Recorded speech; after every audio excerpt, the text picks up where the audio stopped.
Parents మెచ్చిన university సంకల్ Chand Patel university Gujarat.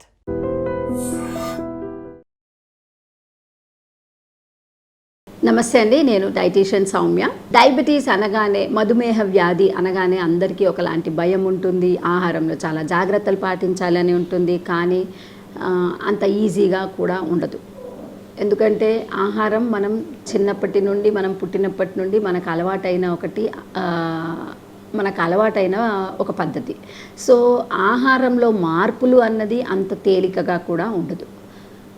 ముఖ్యంగా మన సౌత్ ఇండియాలో వైట్ రైస్ అన్నది, అంటే అన్నం తినలేదు అంటే అది మనం ఉపవాసం కిందే లెక్కేస్తాము, లేకపోతే అసలు ఏమీ తినలేదని కూడా లెక్కేస్తాం.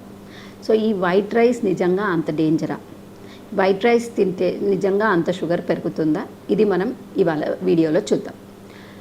సో వైట్ రైస్ అన్నది ఏంటంటే మనకి గ్లైసమిక్ ఇండెక్స్, ఇంతకుముందు వీడియోస్లో చెప్పుకున్నట్టుగా వైట్ రైస్ అన్నది ఏంటంటే మనకి దీంట్లో గ్లైసమిక్ ఇండెక్స్ అన్నది 80 కంటే ఎక్కువ ఉంటుంది. అంటే హై గ్లైసమిక్ ఇండెక్స్ ఫుడ్స్లో వైట్ రైస్ ఒక కాంపోనెంట్ అన్నమాట.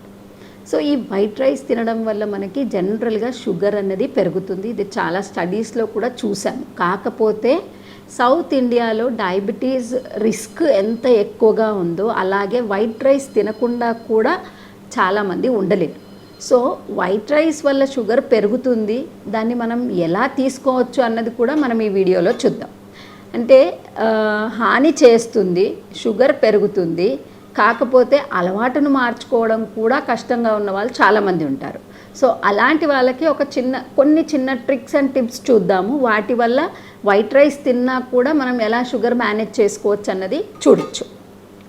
సో జనరల్గా వైట్ రైస్ అంటే ఇంతకు ముందు జనరేషన్స్ చూస్తే గనక వాళ్ళకి ఎక్కువ ఇంత పాలిష్ చేసిన బియ్యం ఉండేది కాదు. వాళ్ళు కొంచెం పొట్టుతో తినేవాళ్ళు. సో మనకిప్పుడు బ్రౌన్ రైస్ కానీ లేకపోతే ఇలాంటివి దొరుకుతున్నాయి కదా, అలా తినేవాళ్ళు అనమాట. సో దానితో ఇప్పుడు ఇది కంపేర్ చేస్తే పైన పొట్టంతా వెళ్ళిపోతుంది కాబట్టి దీని గ్లైసమిక్ లోడ్ కూడా పెరిగిపోతుంది. ఇంకొకటి ఏంటంటే అది అంత సాఫ్ట్గా కుక్ అయిపోతుంది కాబట్టి దానివల్ల కూడా మన తిన్న తర్వాత షుగర్ అన్నది ఎక్కువ అయిపోతుంది. సో ఈ తిన్న తర్వాత షుగర్ ఎప్పుడైతే ఎక్కువైతుందో డయాబెటీస్ వల్ల వచ్చే కాంప్లికేషన్ రిస్క్ కూడా అంతే పెరిగిపోతుంది.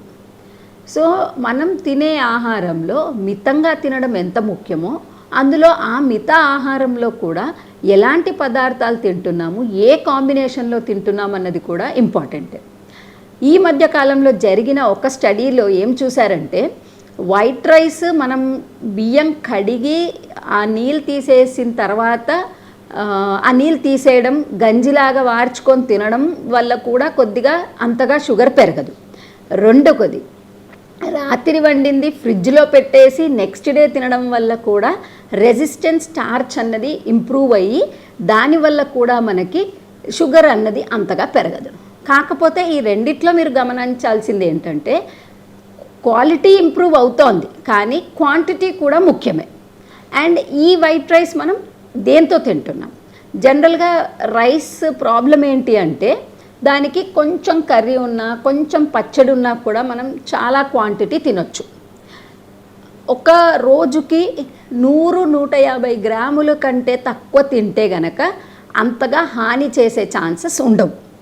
కానీ మనం 150 గ్రాములు, 100 గ్రాములు, అంటే ఇది మళ్ళీ మన హైట్ వెయిట్ని బట్టి కూడా ఉంటుంది, మన డైలీ ఇంటేక్ని బట్టి కూడా ఉంటుంది. సో అబౌవ్ 100 గ్రామ్స్ తీసుకోవడం వల్ల కూడా ఒక మీల్లో ఎస్పెషల్లీ దీనివల్ల కూడా మనము షుగర్ లెవెల్స్ బాగా పెరగడం చూస్తాం. So quantity important first. రెండోది వచ్చేసి క్వాలిటీ. ఇప్పుడు మనం ఈ వైట్ రైస్ని ఏ కాంబినేషన్లో తింటున్నాం అన్నది కూడా ఇంపార్టెంట్. సో సపోజ్ మనము ఈ వైట్ రైస్ అన్నది పచ్చడి ఆర్ ఓన్లీ పెరుగు ఆర్ ఓన్లీ కొద్దిగా కూర వేసుకొని తింటే కనుక షుగర్ తొందరగా పెరుగుతుంది. సో అదే ఈక్వల్ అమౌంట్ ఆఫ్, అంటే ఎంత అన్నం ఉందో అంత కూర, అంతే పప్పు కూడా వేసుకొని తింటే కనుక అంత షుగర్ లెవెల్ పెరిగే ఛాన్సెస్ ఉండవు. సో ఇవన్నీ కూడా ఒక లెక్క అయితే individual response of the body కూడా ఇంపార్టెంటే. సో అందుకని వైట్ రైస్ తినొచ్చు, కాకపోతే లిమిట్గా తినడం అన్నిటికంటే ముఖ్యం.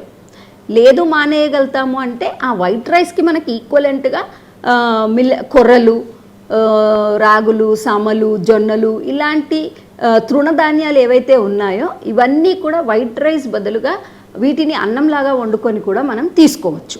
వీటి వల్ల ఏంటంటే గ్లైసమిక్ లోడ్ అన్నది కొంచెం కంట్రోల్ చేసే ఛాన్సెస్ ఎక్కువగా ఉంటాయి.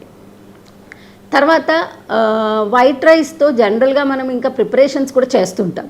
సో అలా ప్రిపరేషన్స్ చేసినప్పుడు కూడా కాంబినేషన్ ఏదైతే చేస్తామో అలా తీసుకోవడం వల్ల కూడా మనకి షుగర్ లెవెల్స్ని కంట్రోల్ చేసే ఛాన్సెస్ ఎక్కువగా ఉంటాయి. ప్లస్ ఈ వైట్ రైస్ ఏదైతే ఉందో వీటిని మనం ఎంత లిమిటేషన్గా వాడుకుంటే మన ఆరోగ్యానికి అంత మంచిది. సో దట్ షుగర్ కంట్రోల్ అన్నది కూడా మన చేతుల్లో ఉంటుంది.